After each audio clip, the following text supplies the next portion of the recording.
Chào mừng các bạn đến với Ngôn Tình Mỗi Ngày. Chúc các bạn nghe chuyện vui vẻ. Tuyệt vời, chồng tôi ngoại tình rồi. Sau khi hoàn thành việc chấm bài kiểm tra giữa kỳ, tôi cẩn thận xem xét lại từng bài một mà các em học sinh đem về cho phụ huynh ký tên. Em xét, tôi bất ngờ nhận ra một chữ ký vô cùng quen thuộc. Không thể nào nhầm lẫn được, đây chính là chữ ký của chồng tôi, từng nét chữ quen thuộc đến mức tôi có thể nhận ra ngay lập tức. Cảm giác như trúng số độc đắc, tôi vui mừng khôn xiết, lập tức nhấc máy gọi cho cô bạn thân chí cốt của mình và hào hứng thông báo: "Ê, ra ngoài đi, tao khao." Chồng tao, cuối cùng thì hắn cũng lén phén bên ngoài rồi. Trong đầu tôi vẫn còn đang lâng lâng, cố gắng hình dung chuyện gì đang xảy ra thì tiếng của Văn Kỳ vang lên làm tôi giật mình. "Cô Văn ơi, ba em tên là Tưởng Anh Kiệt ạ." Nghe câu hỏi đó, tôi như bị dội một gáo nước lạnh vào mặt, không dám tin vào những gì mình vừa nghe thấy. Tôi vội vã lật qua lật lại bài kiểm tra mấy lần, cố gắng xác nhận lại điều mình vừa phát hiện. Quả thực, không thể sai được, nét chữ này chính là của Tưởng Anh Kiệt, người chồng mà tôi vẫn nghĩ là khô khan và vô tâm. Tưởng Văn Kỳ chớp mắt nhìn tôi, giọng nói có phần ngây thơ. "Dạ đúng rồi cô, có chuyện gì ạ?" Tôi cố gắng giữ bình tĩnh, nở một nụ cười nhạt. "Không có gì đâu em, chỉ là cô cũng quen một người có tên trùng với ba của em thôi." Ánh mắt cậu bé sáng lên một thoáng rồi lại cụp xuống, có vẻ hơi buồn. "Nhưng ba em bận lắm, mỗi tháng chỉ về nhà thăm mẹ con em được một lần thôi."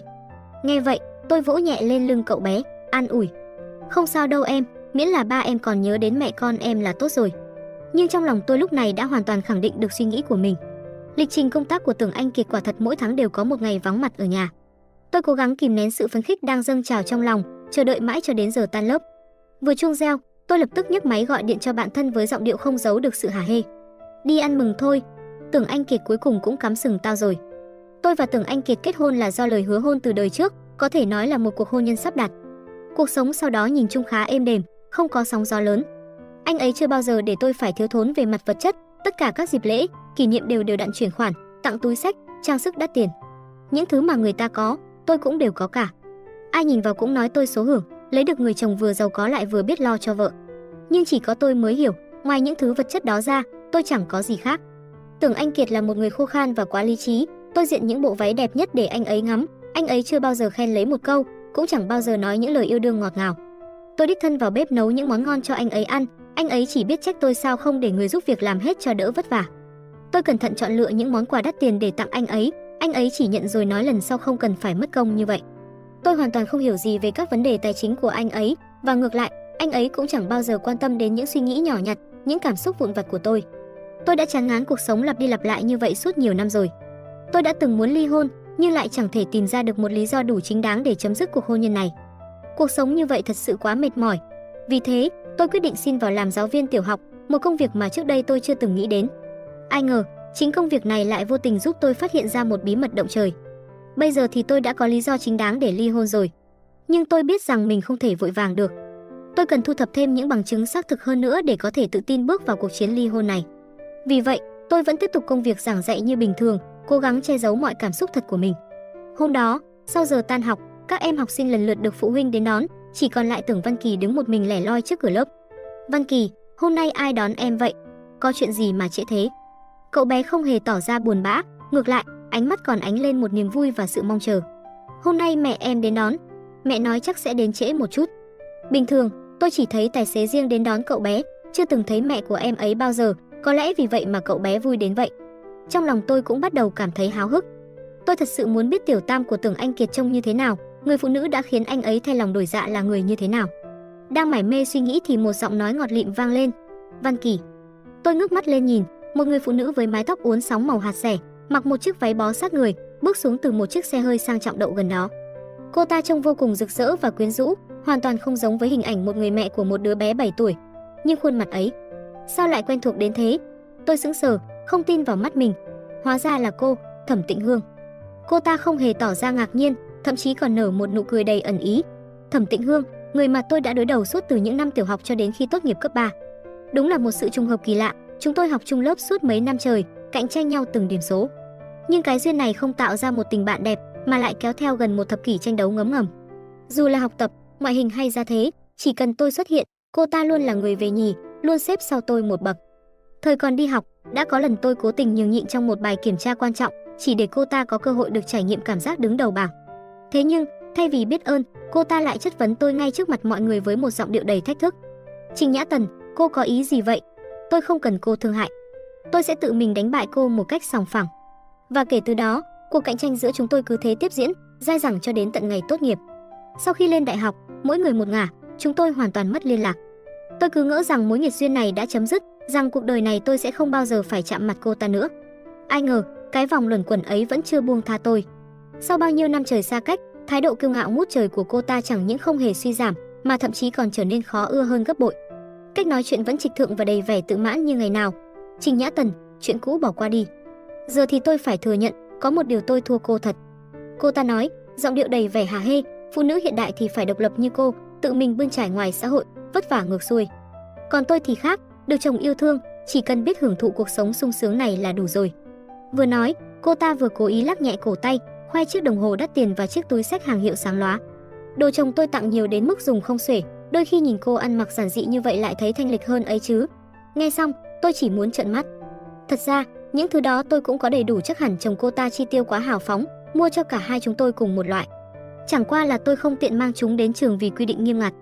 Nếu học sinh hay các đồng nghiệp khác nhìn thấy thì sao? Tôi thở dài, cố tình nói móc mỉa. Đúng là tôi không được sung sướng như cô, chỉ có mỗi cái giấy đăng ký kết hôn, sống một cuộc sống bình dị của một người vợ. Cũng may là còn hơn những người làm tiểu tam lén lút ngoài kia. Khuôn mặt cô ta thoáng biến sắc, nhưng chỉ trong giây lát rồi lại nhanh chóng lấy lại vẻ bình thản. Trong hôn nhân, nếu không được yêu thương thì mới là kẻ thứ ba. Còn cứ khư khư giữ lấy cái tờ giấy hôn thú kia thì có ích gì? Cãi nhau với cô ta dường như đã trở thành một phản xạ có điều kiện. Tôi suýt chút nữa thì quên mất lý do chính khiến tôi phải đối diện với cô ta ở đây chính là vì cô ta đã ngoại tình với chồng tôi. Cũng chính vì vậy mà tôi mới có cơ hội thoát khỏi cuộc hôn nhân đầy ngột ngạt này. Lẽ ra tôi phải cảm ơn cô ta mới đúng. Tôi chân thành nói. Xem ra chồng cô yêu cô thật lòng. Tình yêu quan trọng lắm. Nhưng đối với tôi, tờ hôn thú cũng quan trọng không kém. Cô ta lại ngẩng cao đầu đầy vẻ đắc thắng. Có lẽ cô ta cho rằng tôi đang ghen tị với cô ta. Cô ta cười nhạt. Cô giáo Trình nghĩ như vậy cũng đúng thôi. Xem ra sau này chúng ta sẽ còn gặp lại nhau dài dài. Nói xong, cô ta khoác tay Tưởng Văn Kỳ rồi cùng nhau bước về phía chiếc xe hơi quen thuộc, chiếc xe mà tôi đã từng thấy đậu dưới bãi đỗ xe trước nhà mình. Đi thôi Văn Kỳ, lát nữa mình đi ăn tối với ba nhé. Một giọng nói trẻ con líu lo đáp lại. Dạ. Nghe thấy câu nói cuối cùng của Thẩm Tĩnh Hương trước khi rời đi, tôi biết chắc chắn rằng tối nay Tưởng Anh Kiệt sẽ không về nhà. Và thế là tôi quyết định làm tất cả những việc mà ngày thường anh ta cực kỳ khó chịu. Gọi đồ ăn nhanh nóng hổi từ bên ngoài về, vứt bừa bộn đống snack mà anh ta ghét nhất lên ghế sofa, rồi bật tivi xem bộ phim gia đình dài lê thê đến phát ngán. Tôi vừa nhai khoai tây chiên rôm rốp trong miệng, vừa cảm nhận cái vị giòn tan đầy thỏa mãn. Nghĩ lại những năm tháng vừa qua, tôi đã sống khổ sở đến mức nào chứ? Đang ăn uống vui vẻ thì ngoài cửa bỗng vang lên tiếng bước chân ngày càng rõ rệt. Một linh cảm chẳng lành chợt ùa đến. Tôi đã cho người giúp việc về hết rồi, vậy thì chỉ có thể là Tưởng Anh Kiệt quay trở về. Quả nhiên, cánh cửa bật mở, và đúng là anh ta thật. Nhưng khi nhìn thấy tôi bày bừa cả phòng khách, anh ta chỉ khẽ nhíu mày, không nói một lời nào. Anh ta tiến lại gần tôi vài bước, lúc này tôi mới nhận ra trong tay anh ta đang cầm thứ gì đó. Đó là bánh ngọt của tiệm mà tôi thích nhất. Tiệm bánh đó ở khá xa, ngày thường anh ta toàn sai tài xế đi mua, chứ chưa bao giờ tự mình đi mua cả. Chắc hẳn hôm nay anh ta cảm thấy có lỗi nên mới đích thân đi mua bánh để dỗ dành tôi. Trông em có vẻ no rồi, cái này coi như là món tráng miệng nhé. Tôi nhận lấy hộp bánh, thấy anh ta không có bất kỳ phản ứng gì, tôi lại tiếp tục nhai khoai tây trên một cách ngon lành. Anh ta ngồi xuống bên cạnh tôi, không khí có chút gượng gạo. Tôi đưa gói khoai tây chiên về phía anh ta, giả vờ ngây thơ hỏi: "Anh ăn không?" Đúng như những gì tôi đã lường trước, Tưởng Anh Kiệt nghiêng đầu lắc nhẹ, tỏ ý không đồng tình. Bất chợt, trong đầu tôi lóe lên một ý tưởng táo bạo, và tôi quyết định tấn công trực diện vào điểm yếu của anh ta bằng một câu hỏi hóc búa. Nếu như một trong hai chúng ta lỡ sa chân vào lưới tình với người khác, anh sẽ phản ứng như thế nào? Anh ta thoáng giật mình, vẻ mặt hiện rõ sự lúng túng trong giây lát, nhưng rồi nhanh chóng lấy lại bình tĩnh, nở một nụ cười gượng gạo và trả lời: "Dù thế nào đi nữa, ngoại tình là điều anh không thể nào chấp nhận được. Nhưng nếu người đó là em, có lẽ anh sẽ tha thứ. Chỉ là kể từ đó, anh sẽ luôn dõi theo em, không rời mắt nửa bước."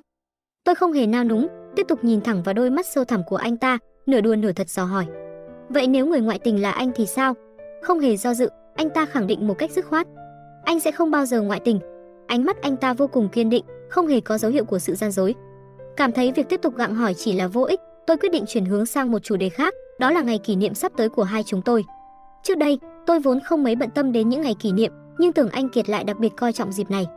Anh ta luôn cho rằng đó là một ngày vô cùng ý nghĩa, cần phải mời cả hai bên gia đình đến cùng nhau ăn mừng.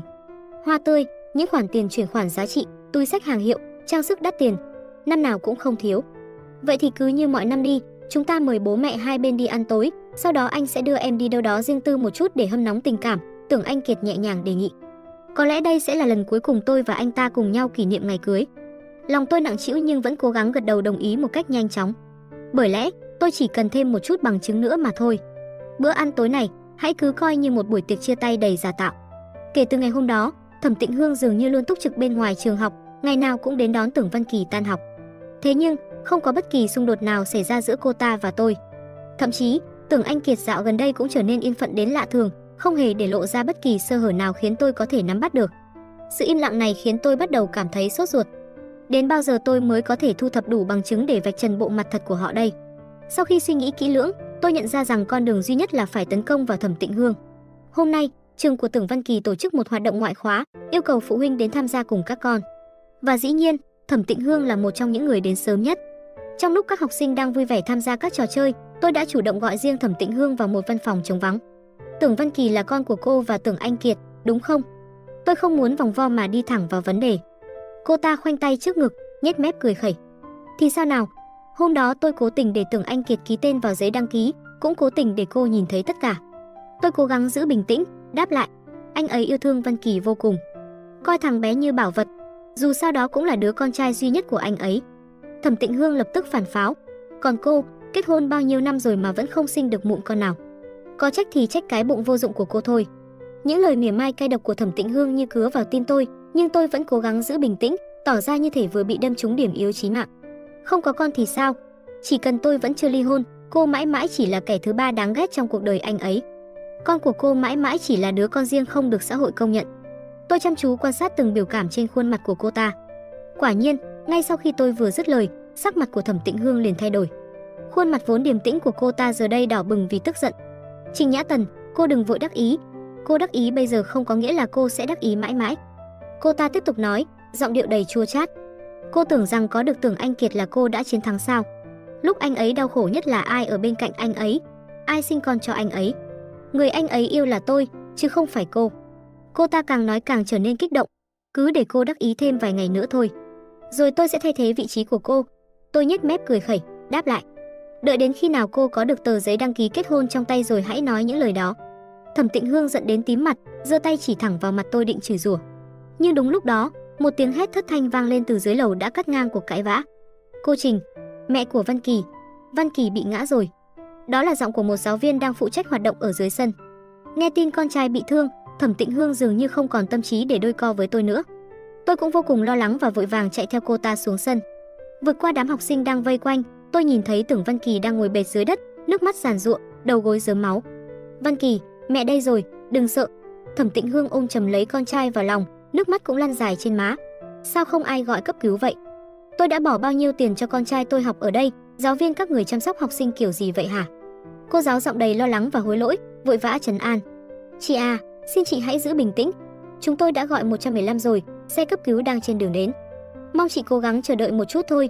Trong lúc sự việc còn đang rối ren, tôi tranh thủ hỏi thăm tình hình. Rốt cuộc đã có chuyện gì xảy ra vậy ạ? Một vị phụ huynh khác, người đã chứng kiến toàn bộ sự việc từ đầu, nhanh chóng giải thích. Các cháu đang nô đùa, chạy nhảy xung quanh thì không may bé Văn Kỳ bị vấp ngã. Nhìn Tưởng Văn Kỳ khóc lóc thảm thiết, lòng tôi cũng không khỏi xót xa, thương cảm. Thẩm Tịnh Hương giờ đây không còn vẻ kiêu ngạo thường thấy, chỉ còn là một người mẹ run rẩy, ôm chặt đứa con vào lòng. Tôi vội vàng chạy vào văn phòng giáo viên, lấy hộp sơ cứu để xử lý tạm thời vết thương cho bé, trong lúc chờ đợi xe cấp cứu đến. Khi xe cứu thương đến nơi, với tư cách là giáo viên chủ nhiệm lớp, tôi đương nhiên phải đi theo để phụ giúp. Thế nhưng, Thẩm Tịnh Hương lại đột nhiên trở lại vẻ lạnh lùng, ngạo mạn vốn có.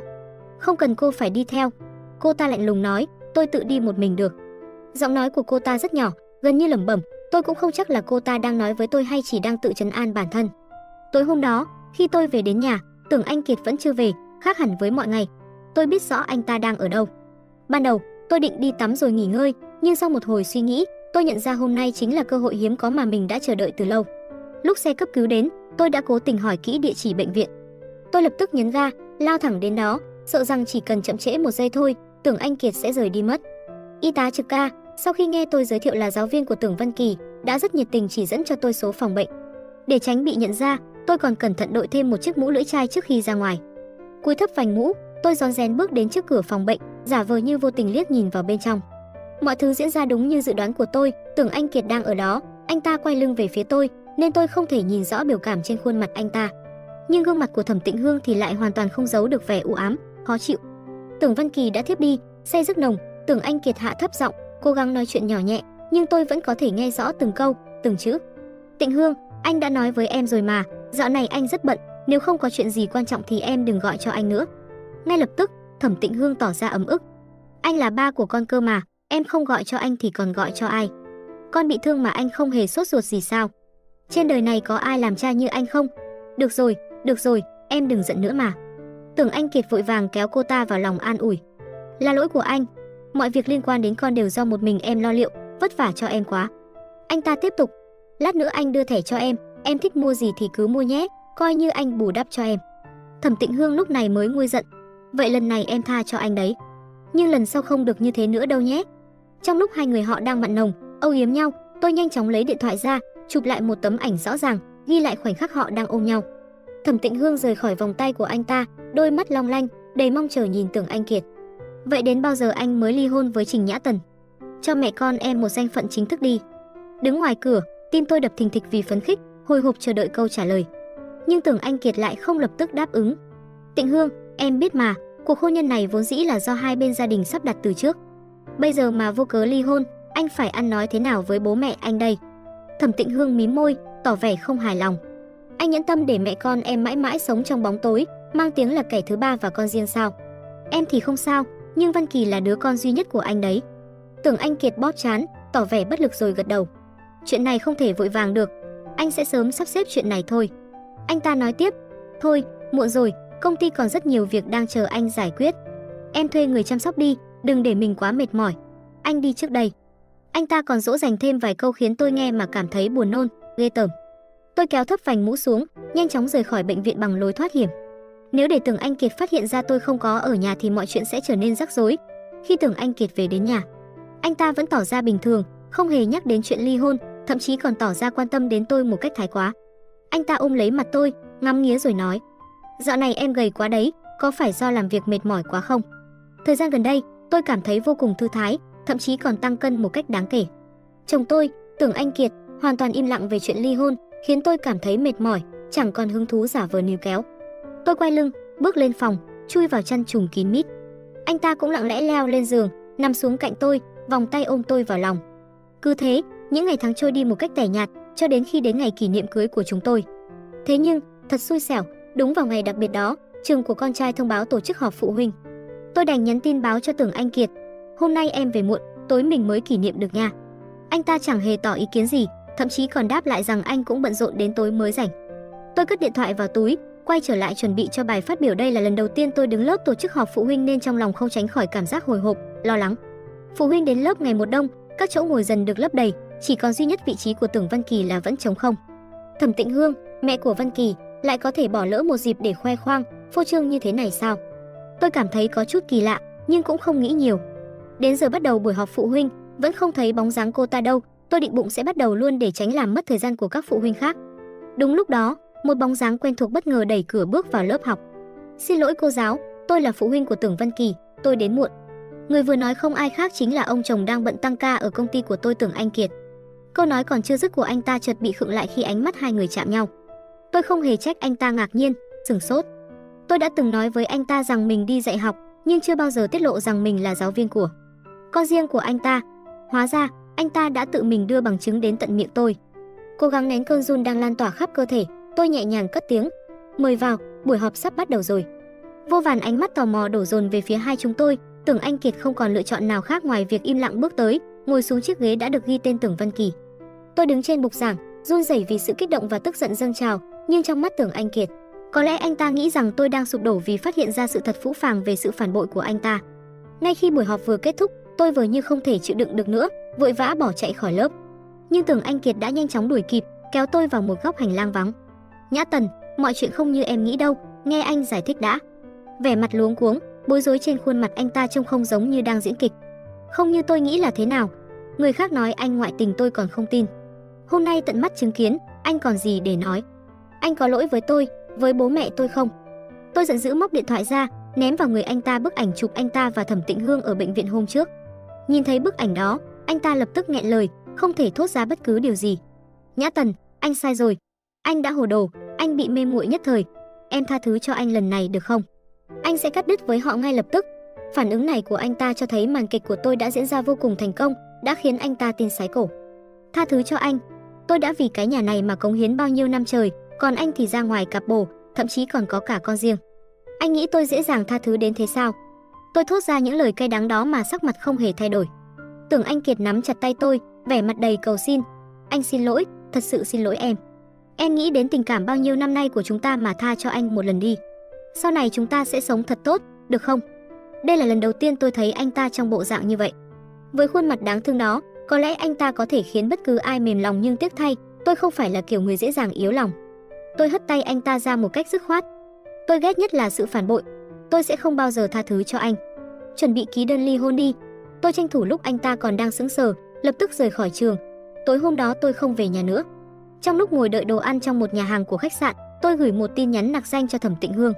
Nếu cô thật sự muốn đến với Tưởng Anh Kiệt, thì sáng mai lúc 10 giờ, hãy dẫn con trai cô tới nhà anh ta đi. Tôi không tin cô ta có thể bỏ qua một cơ hội trời cho như thế này. Để đề phòng Tưởng Anh Kiệt lật lọng, tôi cũng đã dặn luật sư chuẩn bị sẵn đơn ly hôn. Chắc chắn nó sẽ có ích vào ngày mai. Sau khi đã giải quyết xong mọi việc, trong lòng nhẹ nhõm, tôi bèn nhắn tin cho cậu em trai mà tôi đã thầm thương trộm nhớ bấy lâu nay, một tin nhắn vô cùng thẳng thắn. Chị bây giờ đã độc thân rồi, cho chị có cơ hội theo đuổi em được không? Sáng sớm hôm sau, vào khoảng 10 giờ, sự thật đúng như những gì tôi đã dự đoán, tôi nhìn thấy Thẩm Tịnh Hương dẫn theo Tưởng Văn Kỳ đứng chờ sẵn ngay trước cổng nhà tôi. Cô ta có vẻ vô cùng tức giận, nhưng vẫn cố gắng kiềm chế. Vào nhà đi. Thẩm Tịnh Hương cuối cùng cũng đã hiểu ra mọi chuyện, cô ta nhìn tôi bằng ánh mắt phức tạp rồi hỏi: Người đã gửi tin nhắn cho tôi? Hóa ra là cô. Tôi nhướng mày, đáp lại: Nhưng Tưởng Anh Kiệt là chồng cô cơ mà, cô làm như vậy rốt cuộc là vì mục đích gì? Tôi chẳng buồn vòng vo tam quốc với cô ta làm gì cho mệt. Tôi không có mục đích gì cả. Nếu cô thật sự muốn kết hôn với Tưởng Anh Kiệt thì đừng hỏi nhiều, mau theo tôi vào nhà. Tưởng Văn Kỳ còn quá nhỏ, thằng bé đứng bên cạnh lắng nghe cuộc đối thoại của những người lớn, trên khuôn mặt ngây thơ lộ rõ vẻ ngơ ngác, hoàn toàn không hiểu chuyện gì đang xảy ra. Tôi dùng vân tay để mở khóa cửa, vừa mới bước chân vào nhà, một mùi rượu nồng nặc xộc thẳng vào mũi, khiến tôi nhăn mặt khó chịu. Tưởng Anh Kiệt đang nằm bẹp dí giữa một đống chai bia ngổn ngang, nhìn vô cùng thảm hại. Vừa nhìn thấy tôi, anh ta liền loạng choạng đứng dậy, giọng nói đầy vẻ mong chờ. Nhã Tần, em đến rồi. Chắc là em đã nghĩ thông suốt rồi đúng không? Em tha thứ cho anh rồi đúng không? Anh ta bổ nhào tới ôm chầm lấy tôi, hơi thở phả ra toàn mùi rượu khiến tôi càng cau mày hơn. Tôi đến không phải để tha thứ cho anh. Tôi đẩy mạnh anh ta ra, để Thẩm Tịnh Hương và con trai phía sau lộ diện. Đã khá lâu rồi Tưởng Văn Kỳ không được gặp cha, thằng bé lập tức trở nên phấn khích, giọng nói non nớt vang lên. Ba. Ánh mắt Tưởng Anh Kiệt lập tức dịu lại, anh cúi xuống ôm lấy đứa bé vào lòng. Ba không cần con và mẹ nữa sao? Thẩm Tịnh Hương cũng rơm rớm nước mắt, giọng nói nghẹn ngào. Sao ba có thể không cần chứ? Đã không nỡ, vậy thì ký vào đơn ly hôn đi. Tôi dúi thẳng bản đơn ly hôn đã chuẩn bị sẵn vào tay anh ta, không hề cho anh ta cơ hội suy nghĩ thêm. Chẳng lẽ anh muốn nhìn đứa trẻ này cả đời không thể đường đường chính chính gọi anh là bố? Hay anh muốn sáng mai tên anh cùng với scandal ngoại tình tràn lan trên khắp các mặt báo? Thẩm Tịnh Hương lúc này cũng đã hiểu ra ý đồ của tôi, cô ta nhào vào lòng Tưởng Anh Kiệt, khóc nấc lên cùng với con trai. Anh đã từng hứa sẽ sớm ly hôn mà, giờ chính là cơ hội tốt nhất, chẳng lẽ anh lừa dối tôi sao? Có thể là do màn hù dọa của tôi đã có tác dụng, cũng có thể là vì cảnh tượng mẹ con họ khóc lóc thảm thiết lay động đến lòng người. Tưởng Anh Kiệt trở nên lúng túng, không thể thốt ra được một lời từ chối. Tôi cũng đâu muốn chiếm đoạt của anh cái gì. Ký tên đi, tất cả tài sản của anh tôi sẽ không lấy một xu. Sợ anh ta đổi ý, tôi lập tức quay đầu bỏ đi, không hề lưu luyến. Chỉ tiếc là mấy bộ váy hàng hiệu và những chiếc túi xách phiên bản giới hạn mà tôi chưa kịp mang theo. Dù có hơi tiếc nuối, nhưng chuyện đó cũng không thể ngăn cản tôi lập tức đặt vé máy bay ra nước ngoài để tận hưởng một cuộc sống mới tự do và thoải mái. Mọi chuyện tốt đẹp dường như cùng ùa đến một lúc. Người mà tôi thầm thích bấy lâu nay, Tần Gia Tường, cũng vui vẻ đồng ý đi du lịch cùng tôi. Chúng tôi cùng nhau đi dạo dưới chân tháp đồng hồ cổ kính ở Praha, viết tên nhau lên những bông tuyết trắng xóa ở Hokkaido, cười đùa vui vẻ cùng nhau trên những chiếc thuyền gondola lãng mạn ở Venice, cùng nhau đuổi theo ánh bình minh rực rỡ trên bãi biển Bali. Khoảng thời gian đó thật sự vừa nhẹ nhàng vừa vui vẻ, mối quan hệ của chúng tôi cũng nhờ vậy mà tiến thêm một bước đáng kể. Tuy anh ấy vẫn còn đang ngụy trang, chưa chịu chính thức đồng ý mối quan hệ, nhưng tôi biết chuyện đó chỉ là vấn đề thời gian mà thôi. Tôi cứ tưởng rằng cuộc đời này sẽ chẳng còn bất kỳ mối liên hệ nào với Tưởng Anh Kiệt hay Thẩm Tịnh Hương nữa, nhưng rồi một ngày, tôi bất ngờ nhận được một cuộc gọi từ một số lạ. Tôi bấm nghe máy, đầu dây bên kia vang lên tiếng nấc nghẹn ngào. Alo. Không có ai trả lời, tôi tưởng là cuộc gọi rác, định tắt máy thì đột nhiên một giọng nói yếu ớt vang lên. Trình Nhã Tần, tôi thật sự hận cô. Tôi nhận ra ngay giọng nói này đó là Thẩm Tịnh Hương. Chưa kịp để tôi lên tiếng, cô ta đã tự nói tiếp. Từ nhỏ đến lớn, tôi lúc nào cũng thua kém cô. Tôi đã cố gắng hết sức rồi mà cái tên Trình Nhã Tần vẫn luôn được nhắc đến, được mọi người khen ngợi là giỏi giang, xinh đẹp và chăm chỉ. Tôi thừa nhận tôi thua cô, nhưng lớn lên, cô vẫn là người lấy được người tôi thích trước tôi. Tôi cam tâm tình nguyện sinh con cho anh ấy, vì anh ấy mà chấp nhận cuộc sống của một người phụ nữ không có danh phận, tận tụy chăm sóc cho gia đình và con cái. Giọng cô ta nghẹn ngào nói. Ấy vậy mà, sau khi ly hôn, anh ấy vẫn không chịu cưới em. Thật sự, chẳng lẽ cả đời này em vẫn thua kém cô sao? Tôi nghe đến đây cảm thấy vô cùng kỳ lạ. Trong tay tôi đang cầm bản ly hôn có đầy đủ chữ ký của cả hai bên, vậy mà cô ta lại nói anh ta không chịu cưới cô ta là sao? Chờ đã. Bất chợt, tôi nhớ ra rằng mình đã dùng số điện thoại cũ để nhắn tin cho cô ta trước đây. Tôi vội vàng lục lại chiếc điện thoại cũ kỹ, mở ra xem. Hàng loạt tin nhắn từ Tưởng Anh Kiệt hiện lên, ban đầu là những lời xin lỗi, biện minh rằng anh ta say rượu, tha thiết mong tôi quay lại. Rồi dần dần, những lời lẽ đó chuyển sang sự đe dọa, hằn học. Trình Nhã Tần, cô bỏ tôi rồi sẽ phải hối hận cho mà xem. Tôi sắp kết hôn rồi, dù cô có hối tiếc thì cũng đã muộn màng. Tôi suýt chút nữa thì bật cười thành tiếng. Vậy ra, Tưởng Anh Kiệt có ý định tái hôn, nhưng người đó không phải là cô. Thẩm Tịnh Hương không đáp lời, nhưng sự im lặng kéo dài của cô ta chẳng khác nào một sự thừa nhận ngầm.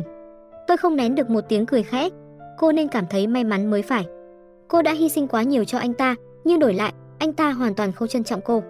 Một người đàn ông không biết quý trọng cô thì có gì đáng để cô phải luyến tiếc chứ? Tôi tiếp tục nói, cô là một người phụ nữ thông minh, có chí tiến thủ và hoài bão lớn. Cô hoàn toàn có thể tự dựa vào chính mình để xây dựng một cuộc sống tốt đẹp, thậm chí là tốt hơn nhiều so với cái kiểu sống dựa dẫm vào tình yêu bố thí đầy giả tạo kia. Mặc dù trước đây giữa chúng tôi chưa từng thực sự hòa thuận, nhưng dù sao thì cũng đã quen biết nhau bao năm trời. Hơn nữa, tôi còn từng là giáo viên của con cô ta. Trước đây, tôi đã lầm tưởng rằng hai người họ thật lòng yêu nhau, nên mới lợi dụng cô ấy để ly hôn. Nhưng giờ đây, tôi đã nhận ra một điều, Tưởng Anh Kiệt hoàn toàn không phải là một người đàn ông đáng giá để bất kỳ ai phải hy sinh vì anh ta. Tôi không thể khoanh tay đứng nhìn một người phụ nữ khác tự đẩy mình vào vũng lầy đó. Tôi hiểu rõ sự vất vả của một người mẹ đơn thân. Với tư cách là giáo viên cũ của con cô, hoặc thậm chí là một người bạn học cũ, tôi sẽ chuyển cho cô 50 triệu đồng. Hy vọng cô có thể sống thật tốt, đừng mãi so sánh bản thân mình với người khác. Cô cũng rất xuất sắc, xứng đáng được hạnh phúc và nhìn thấy những điều tốt đẹp trong cuộc sống. Một lúc lâu sau, ở đầu dây bên kia mới vang lên một tiếng cảm ơn nghẹn ngào, đầy xúc động. Sau khi tắt máy, lòng tôi bỗng trở nên nhẹ bẫng. Có lẽ là vì tôi đã trút bỏ được gánh nặng tội lỗi khi từng lợi dụng cô ấy, hoặc cũng có thể là vì một lý do nào đó khác mà tôi chưa thể gọi tên. Dù sao đi nữa, cuối cùng thì tôi cũng có thể bắt đầu một cuộc đời mới, một cuộc đời mà tôi thật sự mong muốn và khao khát. Về sau này, Thẩm Tịnh Hương sống khá tốt. Cô vừa một mình nuôi con, vừa bắt đầu sự nghiệp kinh doanh riêng. Đến giờ, công ty của cô ấy cũng coi như đã có được một chút thành tựu nhất định. Ngược lại, con đường của Tưởng Anh Kiệt lại không hề suôn sẻ. Chuyện anh ta ngoại tình, có con riêng bên ngoài bị một người nào đó giấu mặt tung ra. Đáng lẽ, chuyện đó đối với một ông chủ công ty thì cũng không đến mức quá nghiêm trọng, nhưng trớ trêu thay, người vợ sau của anh ta lại xuất thân từ một gia đình có quyền lực và địa vị. Muốn xử lý anh ta thì quá dễ dàng.